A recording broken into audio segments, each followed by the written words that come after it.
In the last episode, we accomplished a major farm expansion by raising $130,000 and increasing the total size of our fields by 40%.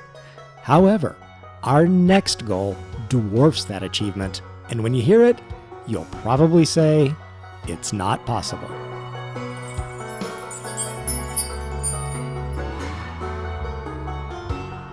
Fortunately, we bought this shed in the last episode, so at least we can take refuge undercover and avoid the deluge of this hailstorm. Just look at the weather we've got going on here. It's at least converted to rain, and we do still have some work to do here in July, so let's unwrap our finished silage and start getting that all loaded. I feel so much more organized with the shed, and I didn't realize this until I got it, but it actually does add a lot to the gameplay. We've got several rolls of silage bales scattered around the farm, but the first roll is the only one of two that's fermented and ready from this field. The white bales you see are among the last of the white bale netting that came with the purchase of the Krone baler. The more natural looking twine is what we bought ourselves. Now I don't know why these bales have decided to take on a life of their own, but hopefully we can get these to the sell point before we have a major issue. Yeah, they are definitely not wanting to go peacefully to the biogas plant. They're gonna fight me most of the way.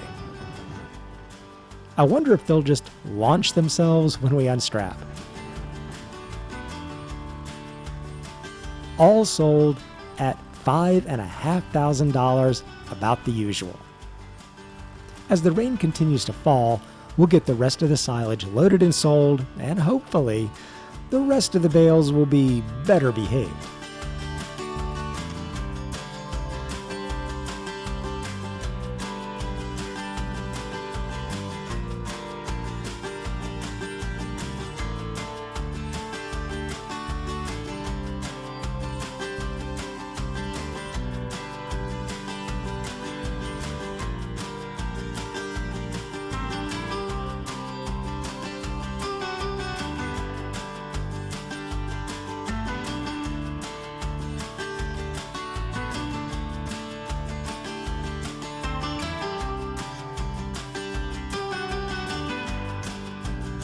All right, 3 more loads and we're up to a little over $28,000 in the account.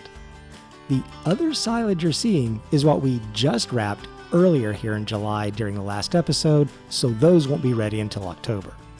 So now we can move forward into August. And I'm not expecting August to be particularly busy, just a couple basic chores. An overcast August morning, and we'll start by getting the log grab so we can tend to the sawmill. We're in the process of slowly clearing some trees from our new field down by the river, and we've been getting a lot of wood from just the branches of the mature elm we cut down. This first one's a little heavy, but I think we can manage.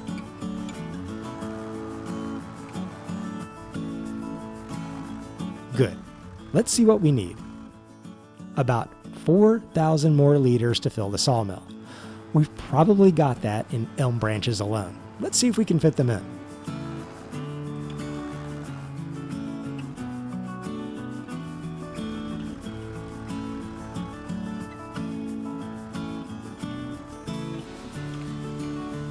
Okay, that's maxed out with the tiny limb left over here and one more little branch still down on the tree at the property. Let's get the Deutzfire now and do a little goat watering.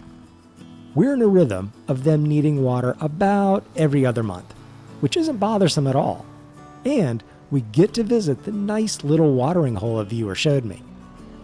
The big river works fine too for watering, but I'm digging the little creek. We're going to keep using it.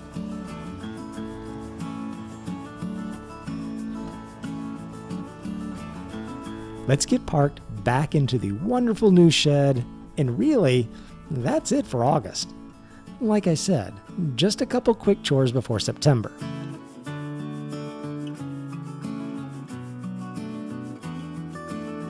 Okay, it's 8 a.m., a sunny morning, And what we need to do now is monitor the price of goat milk and probably goat cheese. I can see the price is on the rise, and anything over $3,000 is a good sell price. I wish the game, though, wouldn't show our own productions. This first one on the list is about 500 feet away, which is the one we own, and not really a sell point. We're gonna load up some pallets, but while we've still got the log grab, I think I'll get the last branch on that big elm. It's just bothering me that all that's left is one branch. Okay, that's done. We'll switch implements inside the shed. Yes, I'm going to keep romancing on the new shed for a while and get that goat cheese loaded and sold. It follows about the same price fluctuation as the goat milk. I know I was pretty disappointed in the small dairy, but it does make a profit, albeit very slowly and very small given the expensive goat milk we have to feed it.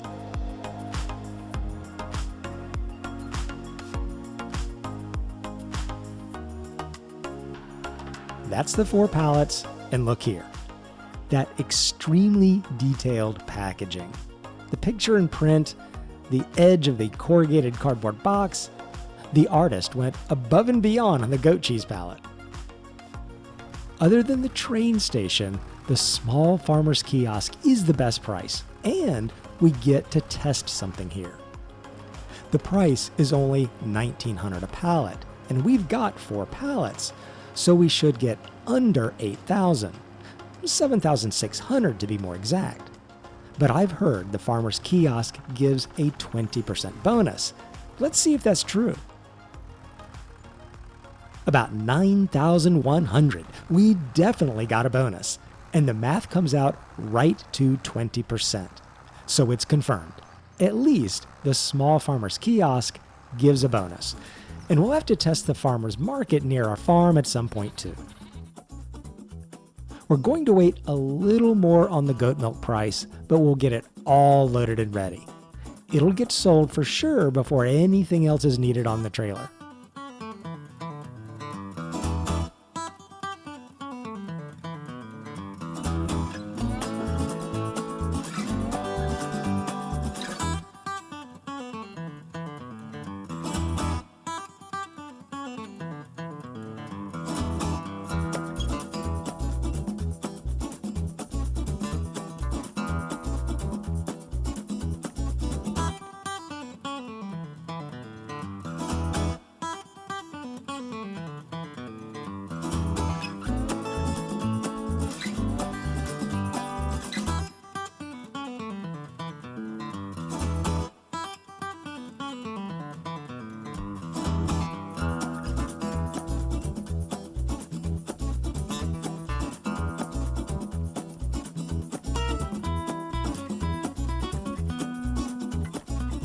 $10 full pallets and a couple partial pallets.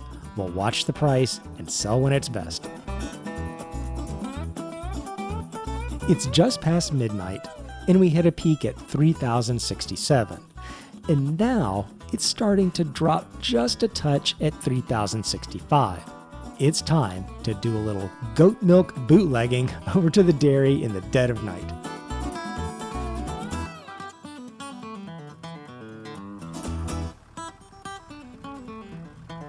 $31,000 in goat milk. After the initial cost of the pens and goats, that's great profit in exchange for some water and grass. We won't do any more night expeditions right now. We'll just get parked, and what the night is good for is placing a light next to the shed.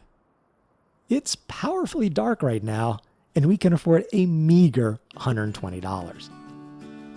There. Not quite as illuminating as I thought it'd be, but it's something. And we'll get to see how it grows on us as we move forward into October, which is another one of our busy months for field work. We'll start by unwrapping, loading, and selling the silage from all 4 of our fields, and it gives me a chance to talk about the next big plan for the farm. I'll start at the very end and our goal. We need to make over $250,000, about $280,000 and do it in 9 months. Now, if I had said that even just a few episodes ago, it would have sounded like a dream, and most of you would have said, it's not possible. And it might not be. But as small as this farm is, we've been working hard to turn it into a revenue-producing dynamo, despite all the reduced pricing here in hard mode. I do believe we'll be scraping the edges of the farm to get the money, just like us scraping against the sides of a train if you aren't paying attention. The next question you might have is, what are we doing with this money? Well, there's two major expenditures that will soak up 90% of that cash. The first one is a new field, and not just any field. It'll be the biggest land purchase we've made so far in the series, costing twice as much as our most expensive field, and delivering us an equally large piece of fully farmable land. As we wind up selling the one last leftover bale from the fields, we're almost at $104,000 in the account. The new field we want is about $125,000. So we've got to come up with around $21,000 more even before we can make that first purchase in the plan. We'll put the Deutz-Fahrer to use mowing the grass, and I'll continue with my plans. The new field won't be another grass field, and the one I'm planning on buying is this one right here, just above what I've called the lower field. This new field will be our first arable crop, which leads to that second big purchase of the $250,000+ You guessed it, a combine harvester. Now, the cheapest combine we can buy in the game is around $105,000, and the header to go with it is $30,000, giving us an unbelievably massive equipment bill of $135,000. There are modded cheaper ones, but to keep with our challenge rule of no cheap mods, the combine itself would have to be much slower or have a much narrower working width, something that would justify the lower price. And I probably shouldn't get anything too tiny, or else we'd outgrow it almost immediately. So, the purchase of the new field along with the combine gives us a soul-crushing cost of $260,000. But that's not all. Let's start the baling, and I'll explain the final bit of money we're going to have to lay out for this next endeavor. The last thing we need to buy to make this whole thing work is a silo. We need a place to store our crop until the price is at its best to sell. The sell price is almost always lowest when it's harvest time, so a silo is required. I considered using the grain silos down at the train station and letting them hold the grain until we sold it and used the train. I don't think I can though. We can use the train as a regular sell point, but not as a holding facility till the price is better. We said in the challenge we have to make our money off land that we own, and we don't own the train station or its silos. Using that silo storage to hold our grain until the crop made us more money didn't feel in keeping with the self-sufficiency vibe I was going for on the playthrough. Besides, I'd like to have our own silo. So another $20,000 will need to be spent at harvest time 9 months from now, giving us that incredible goal of $280,000 in 9 months. It's going to be a challenge. What we need to do now is get our bales wrapped and see how much silage all 4 fields will yield. It's the first time we've gathered everything from the fields since we added the lime to the 2 new fields and fully fertilized our existing 2. So I'm curious to see the total bale count. We need it to be good. There's a lot riding on the silage, and we've got a lot of farm work to make the lofty goal. But I think we'll know if it's achievable in the next episode. Like and subscribe to see if we're able to make an impossible amount of money, and I'll see you in the next one.